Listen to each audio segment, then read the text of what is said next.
cultivating mature positivity. CMPRadio.net.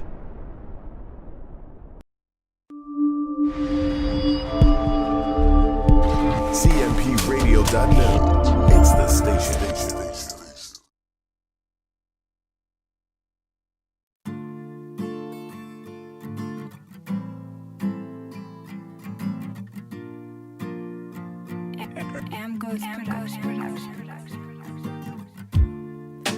La la la la la la la la la la la la la la la la. But haven't seen my tears fall down. So many things have happened. The years go by and the friends you have for no more. Jealousy and envy. Wow, because you keep on grinding.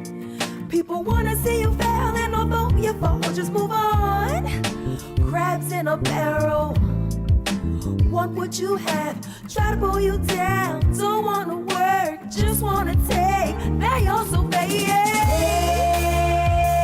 on me. The more you hate, I'll get lifted. Hate on me. The more you hate, I'll get lifted. La la la la la la la. La la la la la la la. La la la. Check, check, check. People come, people go. Where they at? I don't know. Hello, hello, hello, hello, hello. How everybody out there doing in Facebook land? Of course, you know, I'm sitting here thinking to myself that y'all like, we fine. I know y'all can't really respond back, but in my mind, this is what happens every single time we get together on a Tuesday night. I'm like, how y'all doing? Y'all be like, hello, Chicago. Chester. Oh, Chester. Hey, Chester. So, tonight, I have a really good show for y'all. But first thing I want to do before I get into anything, anywhere, before I even introduce my really good and awesome guests that I have this evening, before I even tell you about the topic we're going to talk about, is something big we need to talk about along with that. So I'm going to roll this out on y'all. So lately here at the station, thank you, Mary. Lately here at the station, we've been coming up with more programming and things of that nature. So we got a lot of things coming down the pipeline for y'all. And one of those things is, you know, open mics, cafe, freaking unplugged. We doing like a summer series. These events are taking place the second and fourth Wednesdays of every month. It's free for you to get in, but you have to inbox me, Michael Storm Miller. You got to inbox me so that I know you're coming, because seating is limited. It's being recorded and everything. CMP will be there on the spot, taking care of everything. Sound handled by City Gorillas. That's my homie. Yeah. And putting that over here and talking about the next thing that we diving into. We also have a series coming up. And the series that we have coming up is called Crisis. And it's all about a Marine that comes home or whatnot and is actually experiencing problems and everything being home, and the reality of what life is being home. It's called Crisis. I'm going to hit you real quick with a small trailer for it. It's like a small trailer, small introduction. It's going to be about 3 minutes, so be patient. We'll be right back. Roll that beautiful bean footage.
Crisis Hotline. Hello.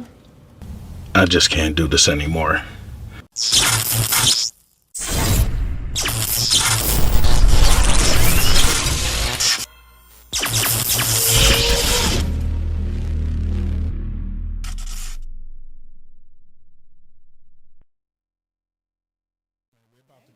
Here we go. Hey, how y'all doing out there? So, what you just saw was a clip of Crisis, and it's really serious. It's really a look inside of myself, and actually, some of it came from an experience that I had being home. Just some of it, not the whole thing, but some of it came from an experience I had. When I was home, but I can't say too much about it because I don't want to give it away. So I'm hoping that it'll keep y'all interest and y'all be ready to check it out. Dante, no, it was not the chair that P was sitting in. It definitely wasn't. Yo, what's up, bro? Dante said, looks dope, Michael Storm Miller, but did you wash your hands after peeing? I got hand sanitizer, sir. Guess that's a no. I can't stand this guy. Yo, what is you just sit home and think of stuff like that, Dante. I'm telling you, nobody else was thinking that until you said it. I actually had a water bottle, because I can't expose myself at a park. That's charges come along with that. So let me tell you, tonight I have for you in the building, Jamar Saunders of Lost Sauce, and I also have Paige Mccarl of Crops. Now, I'm going to let them tell y'all what they do, and starting on my left, I'm going to start with you, Jamar. Give me a second here. Okay, then I'll keep talking until Jamar is done. Sorry about that. You got it. Okay, Right. You give them your spill. All right, so I'm Jamar Saunders of Lost in the Sauce, LLC. We make quality hot sauce that enhances your food, complimentary with all meals. It doesn't just overpower your food, and it improves your food, improves your mood, improves your day. You might treat somebody better just because you purchase it. So what made you decide to come up with that? A lot of bored moments in the household. So first bored moment was I started planning at home as a hobby. Then I started pickling, and I was like, what about hot sauce? And then it was a conjunction of me going the keto diet. You remember it was hip, like it was very hip to be keto. Yeah. So I was like, I'm gonna be keto too. And I was like, oh, I can't eat barbecue sauce. Oh, darn it. So I was like, I went to the store and I was like, oh, hot sauce. And all this sodium. It was just so like nasty sounding. It was like 3 ingredients. I was like, I can do better than this. Yeah. Made my own sauce, bought it to work. A lot of coworkers were like, what is this in there? I was like a blank bottle of sauce in there. Yeah. And I was like, what is this? And I was like, let me try it. And I was like, this is the best sauce I've had. Wow. And the difference with our sauces is this: we have flavor blends in our sauces. So it's not just something to put on your food. It's actually like flavoring for food. Oh, wow, cool. So you can kind of skip some seasoning, you telling me? Or absolutely. Can I like bake my wings in that? Absolutely. So if it's too hot, of course, add some oil. That'll die it down. Yeah. That'll, like what oil does. A lot of people know that spices and flavors are oil soluble, meaning it spreads the oil. Okay. So what you do is just mix it with some oil. It'll keep the temperature down, but it'll keep the same flavor. When you say oil, do you mean like olive oil, avocado oil? Like any fats. Okay, cool. It can even go with meat. So like say if you got fat on your meat, a more fatty meat would be better to cool down something. Oh, cool. I didn't know that. Yeah. Look, learning something new every day, you know? Food science. So I'm fat. If I just put it on me, it'll chill out some. No, you gotta roll some oil on you. Put it in the movie. Tell them where they can find you at, where they can order it at, and you're gonna get another opportunity to do that. But absolutely. So you can order on lostandthesauce.store. You can go meet us. You can actually go on the website, order, we'll deliver straight to you. You can go on our Instagram, _LLC. Our Facebook is Lost in the Sauce LLC.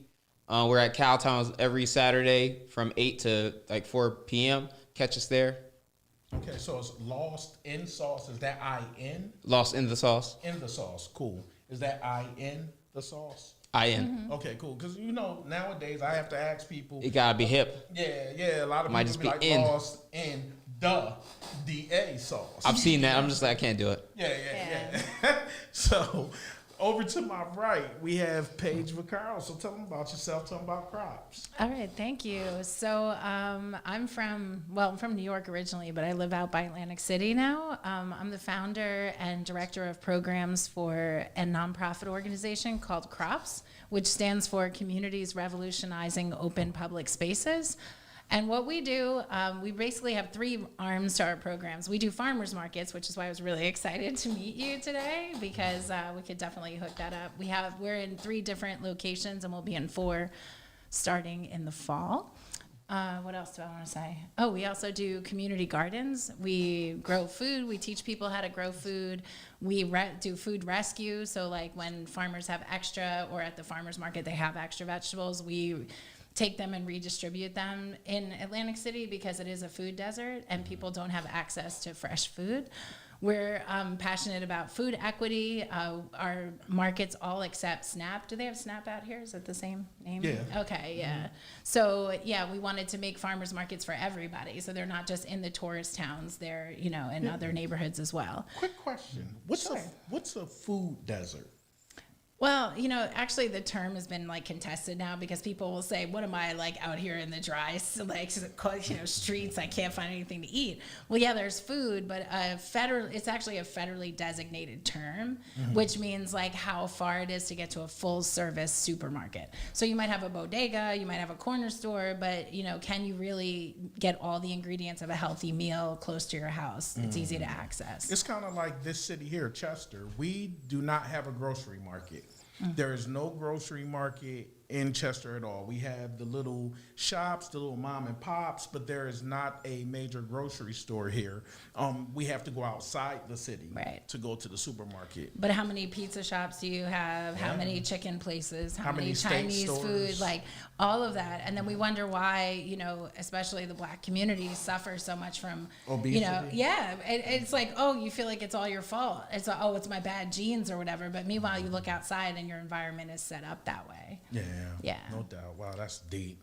That is freaking deep. But the last thing I wanted to say is that one of the things we do, and I'm really excited that we're on the show together today, is that we have another arm of our programs, which is to encourage people to become entrepreneurs and to work for themselves, because especially people who have criminal records and things like that, they end up in working custodial work or work that you don't have any ownership. So getting people to start small businesses, that's a way for them to have independence. So let me be clear. This gentleman has never been in jail, I don't think.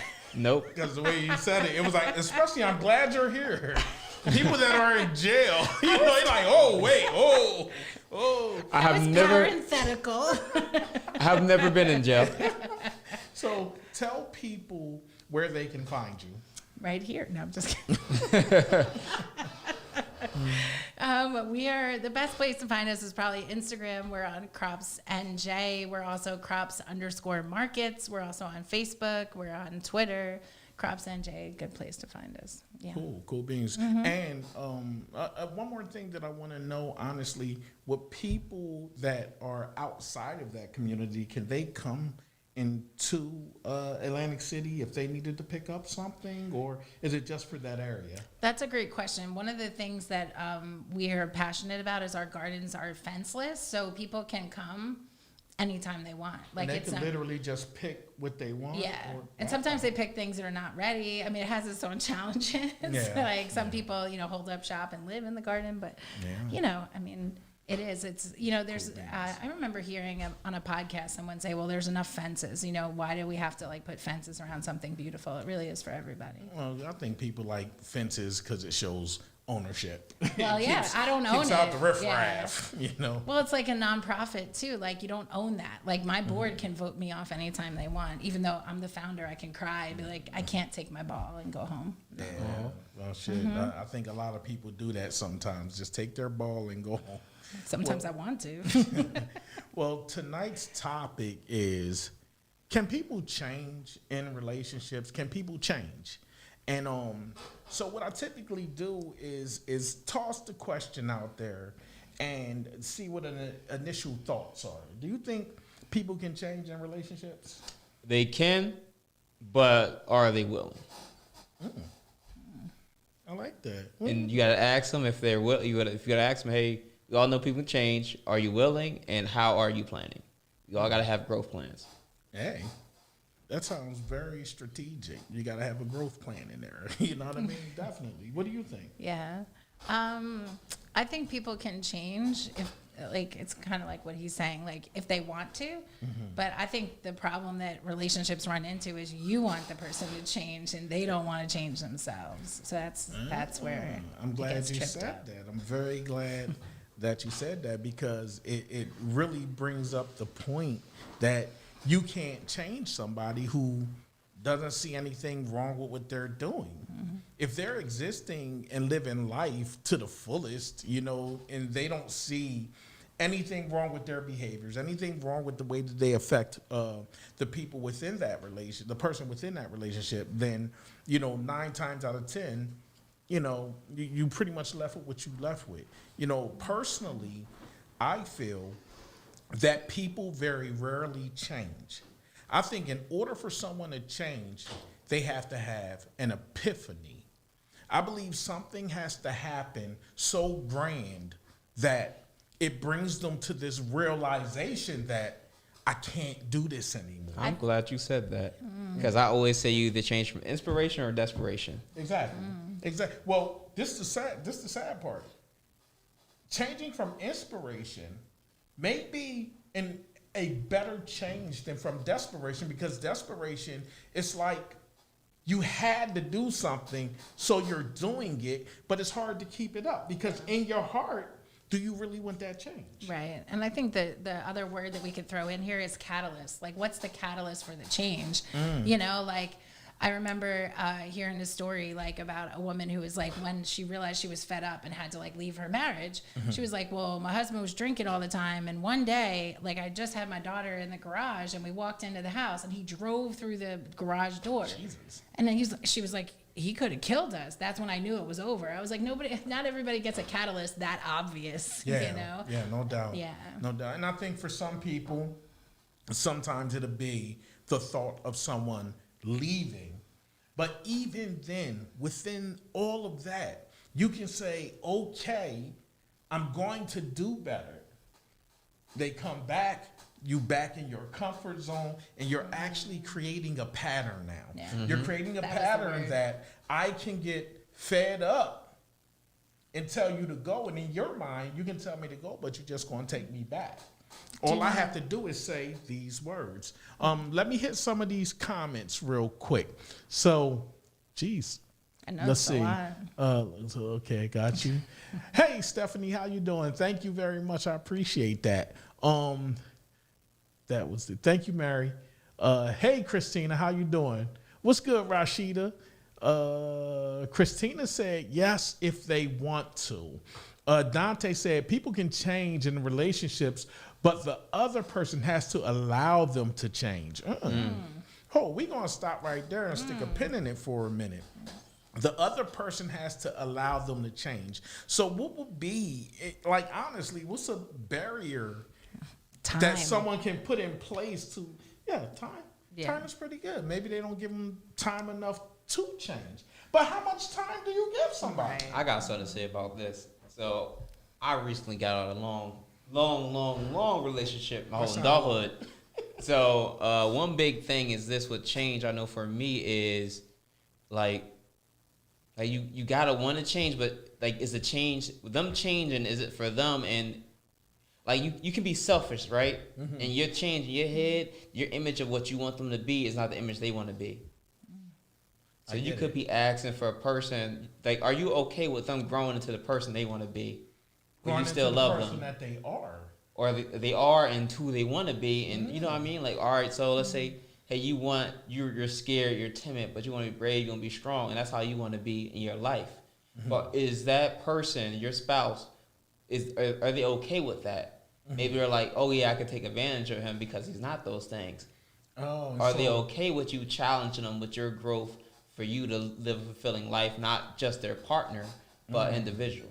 And not just fulfilling their needs of who they need you to be. in order for them to be happy. Yeah. And oh wow, that's really complex. I think what goes along with that too is like sometimes we put like or people will put a ceiling on where they want their partner to go. It's like, oh, I want you to get off the couch and I want you to get out there. And then they get out there and they start something and it's successful and they're like, all right, that's enough. That's enough now, you know? much. And that Exactly. person continues to grow and then the other person either stagnates or, you know, they go in a different direction. And that's when it's like, you have to think about what have you created personally as an individual, you know, if somebody really loves you and it's a strong relationship, they should be with you on that. Absolutely. Yeah. Mary said they can change, but they don't want to. Christina, sick of it. Yeah, exactly. Christina said they can change the behavior, but not change who they truly are.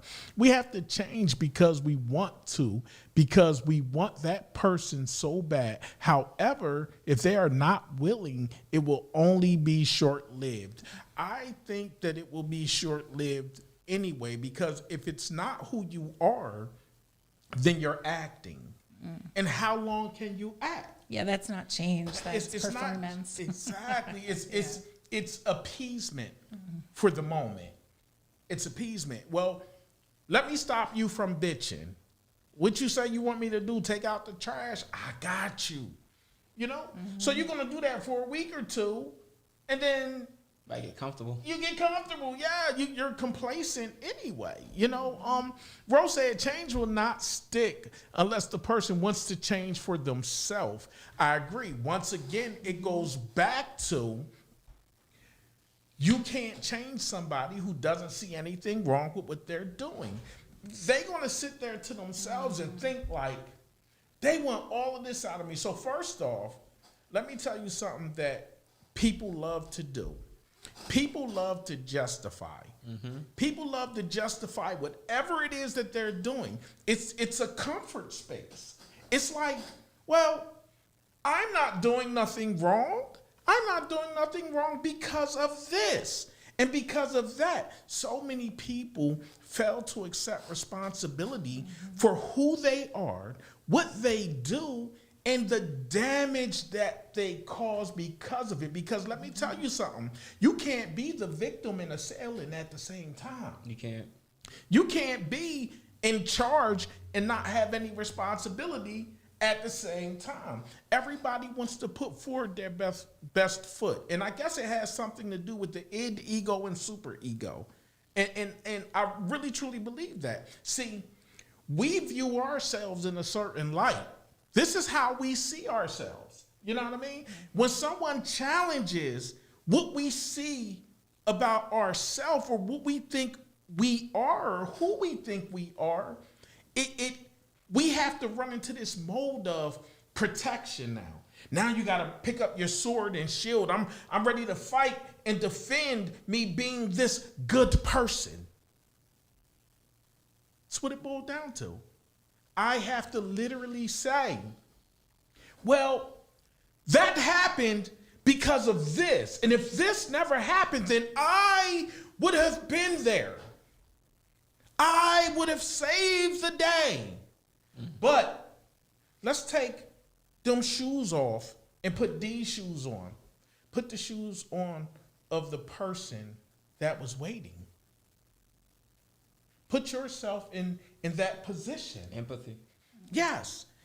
See, the problem is too many people walking around feeling sympathy and no one's feeling empathy. Oh, well, I'm sorry that I'm sorry that you feel how you feel because I was not able. What the fuck is that? It's not an apology. This is like new psychology, you know? Let me see. Christina said if the same problem keeps presenting itself and you see no adjustment or they go back to previous behavior, the change they are doing is only temporary to satisfy in the moment. I 100% agree. Michelle, hey Michelle, how you doing? Michelle said the person you marry will not be the person you end up with. Wow. heard this on a podcast, and my goodness, is it the truth? You have to give each other the grace to grow. Yep. Let me tell you something. Not only do you give each other the grace to grow, you got to give each other the space to grow. And I'm not just saying that because I'm a poet. And the encouragement to grow as well. And let me tell you something.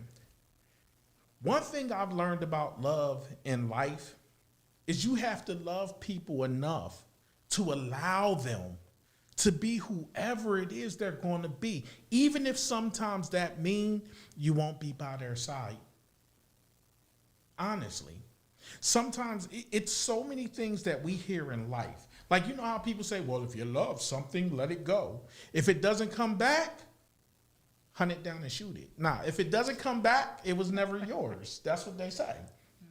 And the honest to God truth is, sometimes it got to be that way. But let me tell you something.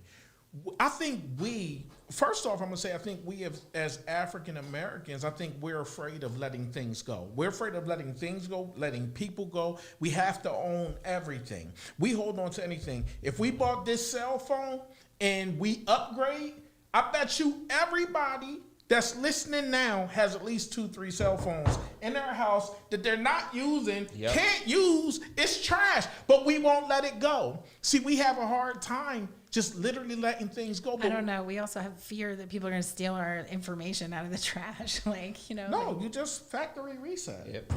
Trash. Take out your SIM card. Trash. Don't leave your SD card. Trash. Now this is just a paper holder. But anyway. I'm taking them to the grave. You're like, they can't see this. No, sir. But I want to go back to the comment where they're like, all right, if the person keep going back to that same behavior. And this is what I've learned. Like, I'm a self-growth person. I've been listening and learning self-growth since I've been like 15. Yeah. I see my sister sneaking reading good books, right? Outside of school. So I was like, what is she doing? What are these books she's reading in her bed? So I checked it out. I was like, oh, these are good self-help books. And one of the things is I've realized is a paradigm. So what is your paradigm? As an adult, all your beliefs were given to you. Oh, yeah. You as a person, you were built from your surrounding. You are a product of your environment. All those beliefs are not yours. So you gotta take account for them and challenge them. Girl. And that's how, as being a growth-minded person, that's what you got to do. So for you to be the person to change, you got to take count of your paradigm, your beliefs. And once you change your beliefs, you change your thoughts. And once you change your thoughts, you change your actions, you change your life. Let me tell you something. I 100% agree with that. That was some really deep insight. That was really deep shit right there. You know, the honest to God truth is, I think that we need to realize if you let go sometimes, you would be surprised. Or it's kind of like when your children, you buy your child a cat or a dog, right? Now they treat that cat and dog really good. They sleep with it, everything else. The first time that cat or dog get out, that child is crying and it's the end of the world. But they gave it the love that it needed, and guess what? It's going to come back. You might not see it all day, but it's going to show up on that porch. Guess what? It know where home is. And if you love somebody just right, you don't have to hold them so tight. You don't have to hold on to them to the point that they can't breathe. You can give them the space to grow, and they'll love you for it. Exactly. They will love you for it. You give somebody enough space to be who it is they want to be. And half the time they may argue with you. Half the time they may not necessarily understand. Half the time they may think the way that you're looking at something is truly flawed. But understand this. Every time they look at you, they'll be like, you know what? He always this. She always that. Always gave me space. Always let me breathe. Always understood. Always said, you know what? I'm upset right now. So this probably ain't the best moment to talk about this. Or look, sometimes we get passionate about how we feel. And we have to pause. And we have to tell the people we love, like, yo, I'm not snapping on you. You know, I feel this way. It's a lot of emotion in that. So this isn't projected at you. Not at all. You know what I mean? It's just how I feel about it. I love you with all my heart. Let me tell you. When my kids were little and they had to get punished, I would punish them. In the same token, after I got finished talking to them, occasionally I spanked their butt. You asked them, I was abusive, not really.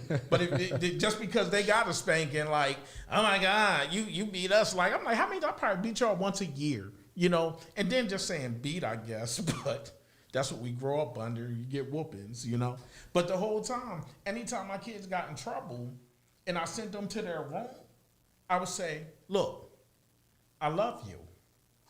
And I always told them, I love you. And to this day, me and my kids talk, I love you.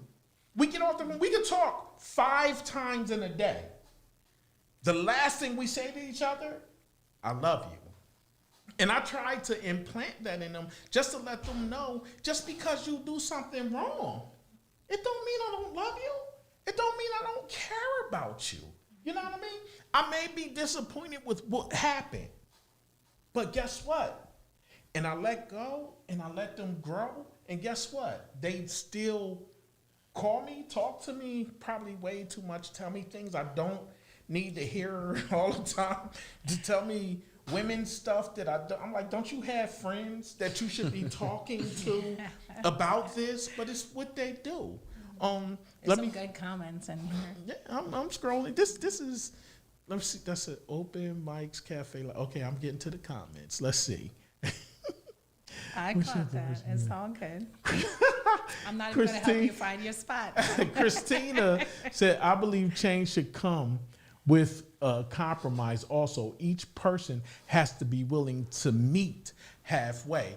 I want to talk about compromise. I disagree. I don't I disagree with that too. I actually agree with compromise. Go ahead. What's your reason for agreeing with This is why I agree with compromise. This is important. When you're in a relationship, you come from 2 different worlds. Your mama taught you different things. Her mama taught her different things. I agree. So y'all got different insights. Y'all coming, y'all like, you're joining worlds here. You got to have respect. And respect isn't always agreement. Respect in math is division. That's, you know it, right? That's a word term for division, respect. So just because you don't agree doesn't mean you don't respect them. So you got to compromise. All right, like you can't just be all about you in a relationship. It's a together thing. But bro, I might realize what you're saying. You might not think so, but it's kind of contradicting in a way. Yeah. See, if you say, if I'm supposed to love you and I'm supposed to love you where you at, I'm supposed to love you for who you are. I'm supposed to allow you the space to grow. Why do you have to compromise with me? Oh, I mean like compromise as in like decision makings.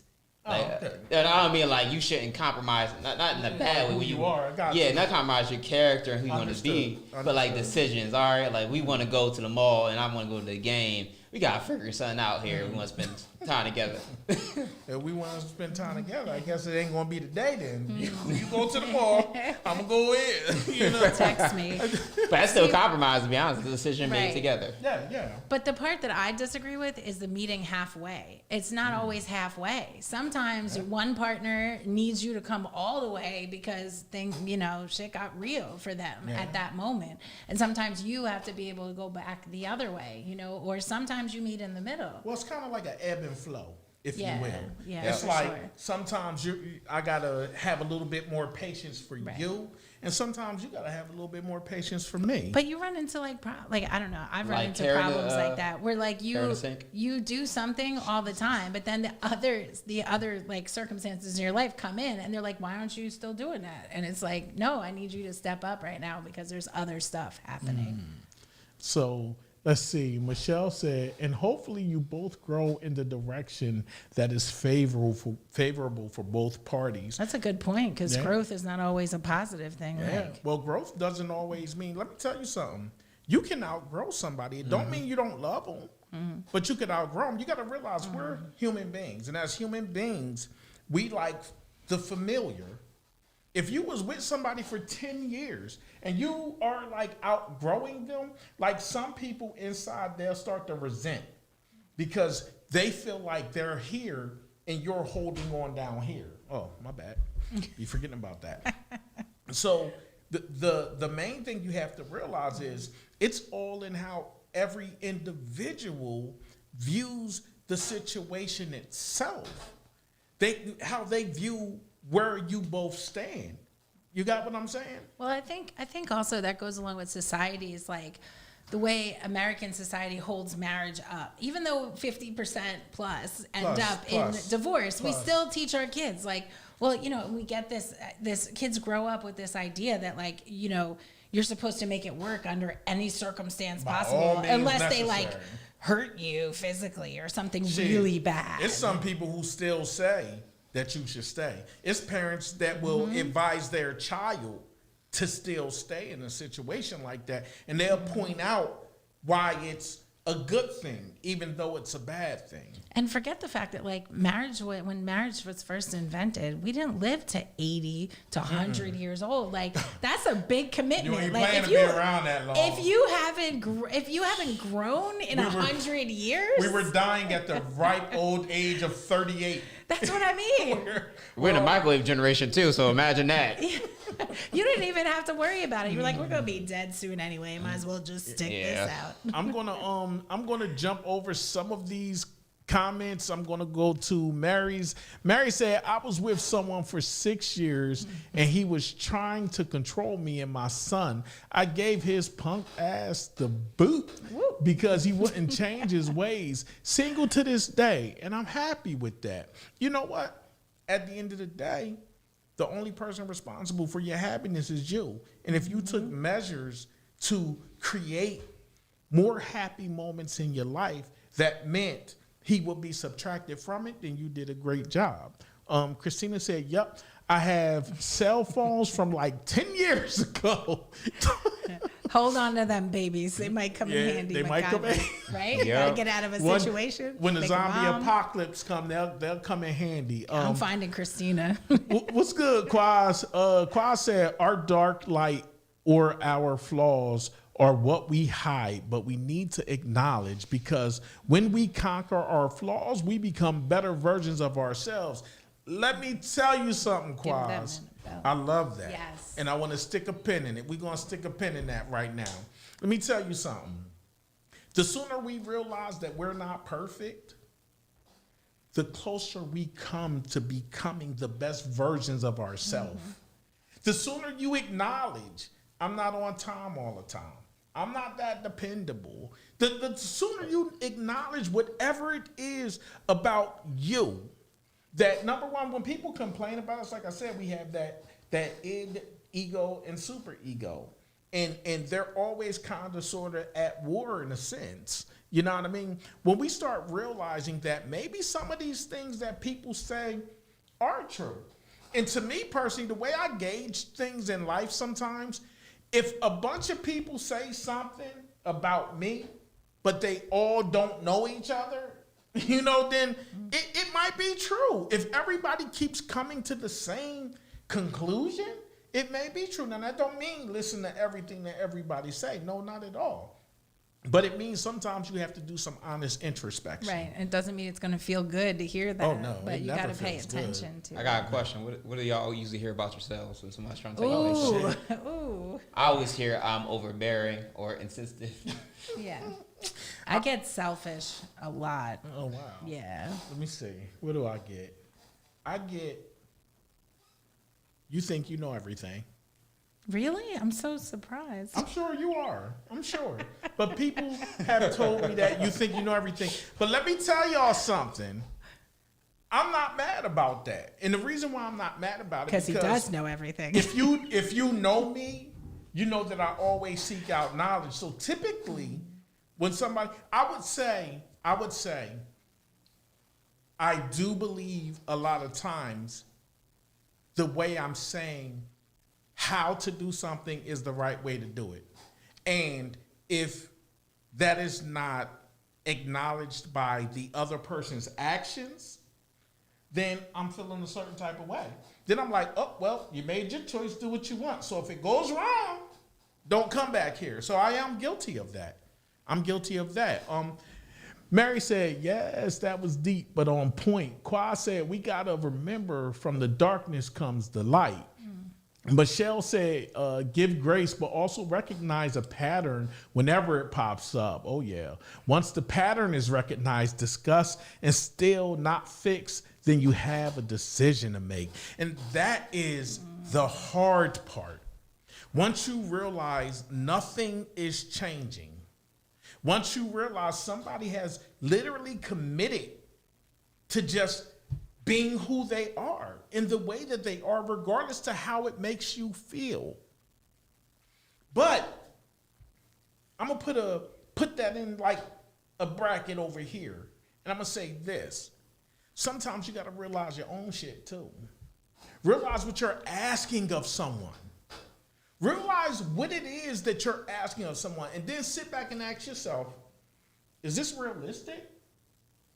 Is this even fair? Is this something that I want and it's possible? Or is it something that I'm just being unreasonable about? And sometimes we can't tell the difference because, let me be real, a lot of times we are selfish individuals. Whether we want to say it out loud or not, sometimes we are literally selfish individuals. And I think we all can be selfish from time to time. It just depends on what you're being selfish about. Oh, I'm sorry, we're just doing a show here. Yeah, I'm sorry you have to. My son was saying good night. My God. Listen, Christina said, I believe everyone who has the ability to change if they want to and if they feel the person is worth changing for. Let me tell you something. Mm-hmm. Literally, if you're going to change, okay. So I believe if you're with somebody, you don't change because they ask you to.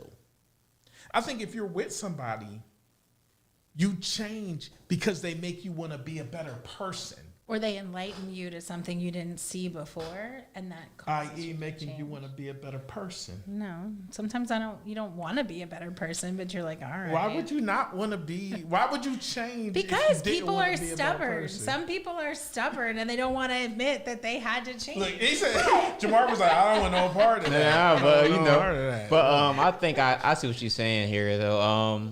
So pretty much like you gotta let them be stubborn to change. Like I'm a very stubborn individual. I'm very headstrong. I'll figure it out no matter what. I wake up if I like got something in my mind before I go to sleep, I'll wake up 2 hours later, get it done because I can't sleep. Yeah. I'll just get it done. I need to get it done. I need to get something resolved right then and there. But that's not how everybody processes. Yeah. We gotta understand people process differently. And that's why I had to realize, and I had to respect, you gotta respect yourself and respect them. You gotta ask these tough questions with your significant other. There's apparently, all right, so I'm going to put some dirt on my name. I'm going through a divorce. So with that said, I just talked to a lawyer finally. It's been 2 years. I've been really going hard with it, trying my best to get through it. Yeah. And a lawyer pretty much did this for me. He was like, man, I've been really busy. I'm sorry. There's just been a lot of divorce cases because of COVID. And people can't stand each other's personalities now that they're home. So a lot of times I think we're distracted. And we don't actually get to know our partner. We get all the fun stuff. We go out, we eat. But if there was nothing there to do, could you and your partner amuse each other and grow with each other when there was no distractions? Let me tell you, I think that you know exactly who you're with. I'm going to say you know exactly who you with, and you use all these other things to run away. That's a You big use one. all these other things to not deal with it, because if you only have to deal with it for an hour or a day, hey, you come home, you eat dinner, you go to bed, you wake up and you do it all again. Yeah. It's kind of like cleaning under the couch, like you could just walk around it because you got other things to do. Big ass dust and then the bunnies one are just- day you move it, you're like, how did all this happen? And then you got to deal with it. We're all at home and we run out of things to clean, so we move the couch and we're like, you know what? So we want to take a quick break on the conversation because I'm dying to taste this sauce. Now, everyone here don't eat meat, i.e. them. I eat meat, i.e. me. So we're going to check out these sauces. We're going to tell y'all, what they taste like and everything else. My mouth is watering. I've been smelling these wings now for over an hour, literally. Like, I've been sitting here and my mouth is watering right now because I'm so hungry. And it's one of my favorite food groups, chicken. So, what you going to do? So for the non-meat eater, we have broccoli bites. They might be a little cold. And for the meat eater, we got chicken. Man, I already ate a lot too today. Ooh, you got wings. Woo! Yeah, I made sure you was Hold hooked on, up. wait. You gotta show the camera. I'm gonna do this. You know what? You my best friend right now, bro. You don't even know. You don't even What is know. that? These are just naked hot wings. They don't have nothing on it. But I'm about to put some. Oh wow, these, wait. though. Oh, you taking them home to the crib Bro, alone? You see how good them They things do look good though. I haven't. Oh my God, Lord, let me tell you something. I know I'm supposed to be putting some sauce on it, but I'm about to do that. I'm gonna get back to. Yeah. Okay. Which sauce we trying out first? We gonna go from mildest to hottest. Whoop whoop. So expect a little bit challenge more and more. So This is for- like that show where we have to like tell our life story while we do it. Yeah, See hot how bad ones, it gets. right? Hot ones. Yeah. Yep. Yeah. So the first one we're gonna be trying right here is mango pineapple. This is a mild one, tangy and sweet, very good, delicious, mild. People use it as salad dressing actually as well. Really? Well, let me. You introducing it and all. So I'm gonna hold it out there for 2 seconds. Mango. Pour it on. I like your pineapple. logo with the lost in the sauce, the Yeah. hypnotizing. I appreciate Pepper. it. Okay, so that I don't contaminate the other wings and I give everything a fair tasting. All right, I'm gonna make I'm starving though. You don't even know. He was looking at those wings this whole time. There you go. Thank you. You know what? It has like a really slight. You know what? I can see how people would use that salad dressing. Yep. It has a slight, very slight heat to it, and a sweetness. Yeah, it's got good flavor. What you think? I like it. I like it a lot. Don't get Yeah, mad. I could You like, put like it- it. I'm like, I was thinking you could put it on tofu too. Yes, absolutely. well, I don't Yeah. eat tofu, so that's not one of my food groups. I'm ready to It's move good. on to More the next tofu. one. You ready for the next one? We got right here. We got peri peri sauce. It's a South African recipe. It's amazing. It's robust in flavor. It has things like parsley, thyme, oregano. It has cardamom in there. It's amazing on poultry. All these earthy flavors I just announced. Then it has red wine vinegar in it as well. So very regal. Very. All And you right. crafted all these in your kitchen? Absolutely. I love that. I'm gonna sit Checking and it I'm about to ask you, like, so these are all natural, correct? Correct. All natural ingredients. My hand is like shaking just because. Are you someone scared says, of the "Mom, heat? You don't want to pour too much. You're like, dang it, I made that false move. The first one came out fast. This will upgrade your buffalo chicken dip. So anybody in the city, just let y'all know y'all don't make better buffalo chicken dip or jackfruit dip than me because I got the sauce. I'm gonna tell you something though. I'm gonna challenge you if you want. I'm gonna start talking about me for eating all crazy, but I told you I was hungry, so it's going down. Wow, I really like this one. It's got more heat by a lot. We're going to do some more conversation, but we're going to try this one out. Which one is this? This is La Trinidad. This is a Korean hot sauce using the Maruca scorpion pepper. And it has roasted garlic and shallots in here as well. Shallots. And then we got some mangoes to cut the heat down a little bit for you so you can taste the peppery goodness. Let me tell you something. I'm so fat kid ready right now. Y'all have no idea. Like, I felt myself kind of kicking my feet under the table like, ooh, mango. And after this, we got one more. We got one more. We got the newest one. It just launched Saturday. Here you go. Thank you. This is not like wine tasting where we have to like swish it and then spit it out. I'm great. Oh, for that would be tough. That would be a lot for your mouth. That one I definitely taste the heat in. Mm-hmm. Yeah. And y'all can we not chew in the microphone? That one's really different. It's good. That one's real good. Yeah, I like it. And there's a low sodium sauces, so your grandma can eat these. She'd be good. She'd be straight. Hypertension. Exactly. Okay, what we got here? So we got our last sauce right here, Island Fire, just released. We just started selling this on Saturday. This one is our hottest sauce out. It has pineapple in it, so it has some of the flavors as the La Trinidad, but this one has pineapple and we use ghost pepper flakes. Ghost pepper. Uh-oh. So it's a multi-pepper blend. It has Maruga scorpion. It has the African bird's eye pepper. Then it has ghost pepper in it. I have never heard of African bird's eye pepper. So if I be around this joint like cool, you know why? But you watch Chopped, right? You can't even like the ghost pepper. They always talk about that. You have to like wear gloves and stuff. Funniest part ever when I first started. First batch of hot sauce had me running to the bathroom. I didn't know it was gonna be that bad. I rubbed my eye. I thought my hands were clean. Nope. Boy. I'm like slamming into walls trying to find the tub. Let me tell you something. That's good.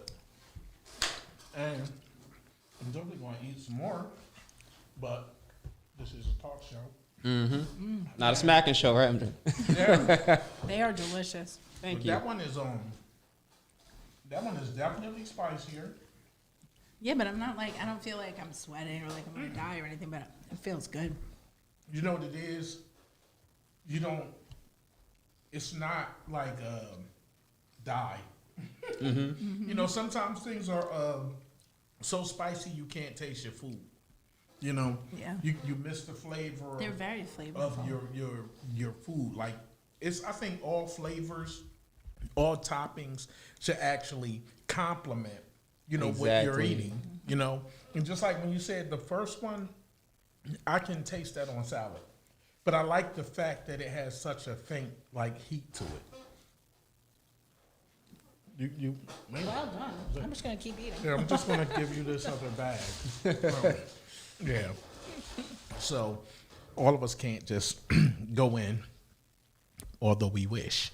So anyway, let me get back into this conversation. Oh man, that was delicious. Where can they get that at? LostandSauce.store. You can go to LostandSauce_LLC on Instagram. You can follow me, Jamar Saunders, on Facebook personally. I'm also selling platters. This Friday, I'm selling jerk chicken over fried rice. Ooh. And then I'm selling General Tso's chicken over fried rice. Is that like a pop-up? Are you going to be somewhere, or they just contact you and you deliver? Contact and I'll deliver. Okay, cool. I can send you an order form and everything. And we're gonna have him at the crops markets. Mark There you my go. words, people. Shoot, yeah, Wednesday will be okay. Yeah, Pleasantville. I hope they're watching. I shared it.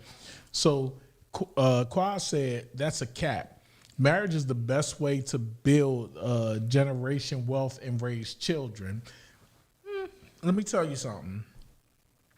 I think when marriage works, it values change. The only way marriage can work is it has to value change. You can't be ostracized for changing. You can't be reprimanded for changing. I mean, change is just that, growth. And see, whenever we look at the term growth in your mind, when you see grow, you see something moving upwards. But people don't realize it's not about growing in an upwards direction. I mean, some people grow left or some people grow right. Some people grow like weeds and choke the life out of everything. Exactly. So Addiction can grow like that. exactly, grow and spread like wildfire. So, I mean, you have to really think. One big thing that I've always said is we have to understand words better. We have to understand the words that we use better, because everybody don't understand the same word the same way. They just don't. We give it different values. And one of my favorite words that I like to use as an example is submissive. You say the word submissive, some people think it means slavery. You know? To submit to somebody could just simply mean that I just shut my mouth and allowed you to speak, you know, and let you get your point across. I submitted to you. We can be in an argument and I can submit to you. Does that mean slavery? No. Does that mean something bad? No. If every word that we know has multiple meanings. So it always depends on, number one, the context. Number two, the environment you grew up in. Well, you know, here's a good example. Like in Buddhism, like if you're a Buddhist monk and you submit like your life to God or what, you know, whatever your worship is, and people see that as strong. Like, wow, you're so strong. All you do is pray all day. You know, that is a submissive act. Yeah. But what are you submitting to, and whom are you submitting to? Exactly. But that's the big thing. Once again, It has a lot of meaning. it has a lot of meaning. And it depends on who's looking at it and how that word was applied in their life. Like, you could have got with somebody who said, oh, I need you to be submissive to me. I need you to be submissive to me. And all they did was hurt you and do bad things to you. And so now, based off of their actions, your connection to that word is all negative. So as soon as you hear somebody speak it, your biases kick in, you know? And it's not even just that word, but it's just the way that we understand things in general. I think there's a power in submission. So submission, if you look at submission, it's a power in submission. You submit to God. God sees everything. He knows what's good for you. This is one big thing I had learned, right? Your way and God's way may not always be the same way, right? So if, you get your life happens, you want your life to happen this way, and this way. You got to have certain criteria, but that may not be God's way. Yeah. But at the end of the day, if you got the same result, would you be upset if it was a different way? Well, I always tell people we want what we want and not necessarily what God wants for us. Exactly. And it kind of works out that way a lot. It's kind of like I talk to people about their purpose. So everybody likes to think that they're walking in their purpose. And the odd part about everything is I question most of the time if any one individual truly knows what their purpose is. Now, if I look at it logically, and this is just a logical thought, y'all tell me. Everybody has a skill that innately they were born with, that they didn't even have to be taught. They're just naturally good at it. If you're naturally good at something, why wouldn't that be your purpose? Why wouldn't that be the path that you should be traveling? If you could do something effortless, let me tell you something. We will work hard. We will bust our asses for everything. But the one thing that you barely have to give thought to, you won't embrace. And that's your natural talent. Well, sometimes like this happened with my brother. He was into tennis, and he just picked up tennis when he was in 9th grade, where most kids, they've been doing it for like their whole life, but he was really good at it. And my dad kept encouraging him, took him to every expensive lesson, pushed it. So then he actually quit playing tennis right before college. He was the #1 seed in the whole county. But why did he quit it? Because him and my dad got in a fight over whether he was right-handed or left-handed when he played tennis. And it was so sometimes I think parents will do this a lot. They push it and push it and push it to the point where they crush that natural ability or that love for it. Well, I don't think they crush the ability, but yes, they may. But crush it the love by for default, it. because if you crush that love and you stomp out every joy that they get from something, then there goes you're unable to grow with that talent. And once again, you got to realize how old somebody is when they go through stuff. We don't realize a whole lot of things. We don't realize the damage that and I know that. Hold on. First off, I know that we're getting slightly off topic here, so I want y'all to know that I know. But what I do want to say is we don't oftentimes realize the damage we pass on to our kids. And I'm going to bring it full circle and get back to the topic. We don't realize the damage that we pass on to people when we try to force them into a change that they're not even prepared to take.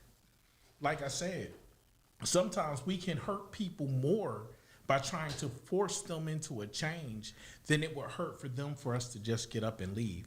Because guess what? You get up and you walk away, that pain will be there, but eventually it dissipates. Eventually it turns into a lesson, one way or another. And what I've also learned about people learning lessons is you may not always take the lesson that you learned and apply it in a positive way. It could be a negative way. You can be with somebody for all this time and they never let you get a word in edgewise. And the lesson you could take into your next relationship is to dominate the conversation. Don't let nobody shut you up. Don't let nobody tell you what you saying is wrong. And you could be wrong as 2 left feet.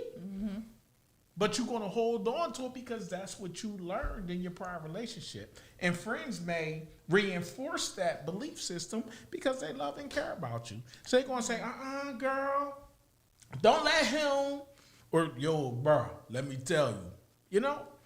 People kill me when they try to give you advice and they don't have shit themselves. I think when your relationships are ending, you have to be just as careful as like when they are beginning. Like, what are you taking with you? What are you leaving behind? What have you learned? Like, you have to have that like reflective moment. Otherwise, you're just going to go right out and repeat the pattern again and again. And again.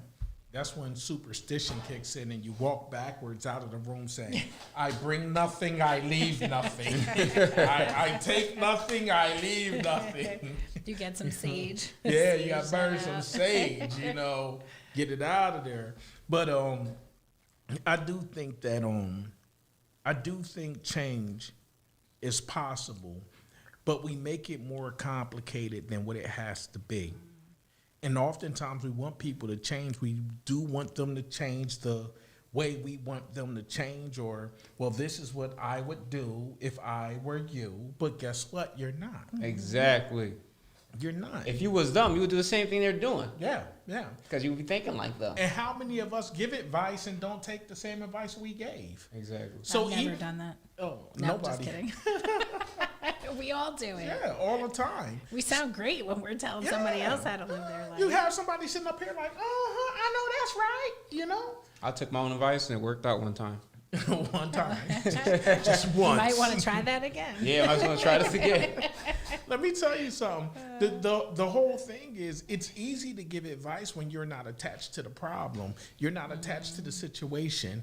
You don't have to go home to it. You don't have to wake up to it. You don't have to go to sleep with it. You don't have to take care of it. You don't have to put any work into it. You don't even have to fucking think about it. So why would you not give the best advice? Because you have no attachment to it. But once you get attached to it, then what you said yesterday to this person, it's not working so well. It's a little bit more complicated for you, right? Mm-hmm. It's more complicated than that. It's really deeply woven. It's just like raising children. You ever have like a friend who's single and like they don't have any kids, and then they'll tell you, well, when I have kids, I'm going to make sure they go to bed by 8 o'clock, like whatever. And you're just like, oh, okay. Let me tell you something. That's just, if somebody say to you, oh, when I have kids, I would never let my kids eat something off the floor. Guess what? After a while, you're going to get tired of getting them. You're going to get tired of chasing them. That 5-second rule came from somewhere. Yeah, exactly. A necessity. Exactly. I hear people sometimes say, well, I would never have my child in a diaper that has pee in it. But after you done change like 10 diapers and you're exhausted, you put that baby to bed, you're not waking up every 2 hours. You're like, oh, they got special gel in here, Yeah. right? Oh, Like that it wicks pulls the it away wetness. from the skin. Yeah, I believe all of that. Yeah. I ain't got no kids, so I'm learning here. You're like, this is all something Yeah, new. you can't hear this until you've at least had 4. Sorry. So let me turn back to these comments. Let's see. I think I've read that good, I one. get a chance Yes, I to eat did. more. Christina said, we can't expect people to change. Change should be an ongoing concept. I believe when we change ourselves, everything else around us change. And sometimes the change will change our circle through the process. True. That's going to happen regardless. Let me tell you something. You change yourself, and you put yourself in a different circumstance, in a different position, you're going to look up and find out the same people that were sitting there yesterday ain't sitting there today. Sometimes we outgrow our friends. Yep. And it sounds horrible, but, I mean, if you got friends that's doing the same thing that they was doing 5 years ago, I mean, hell, you could come back and bust it up with them for a second, but do you want to go out with them? Do you want to give them that much of your time? Shit. Cross said the truth is uncomfortable. Always is, always was, always will be. Nobody, let me tell you something. I always say that there's the truth and then there's the truth. And this truth right here, nobody wants to hear. Nobody wants to hear. Listen, I did a video that I posted on TikTok. TikTok immediately muted it. They wanted me to take it down. And I thought to myself, this is weird. It was really weird to me because I'm like, so we can watch a cop kneeling on somebody's neck 24/7 for months on end. We could watch people getting shot in the back and shot here, seeing all this stuff on social media. I put up a video with some imagery, not of nobody getting killed, that actively getting killed, but some imagery, but the words that was behind it.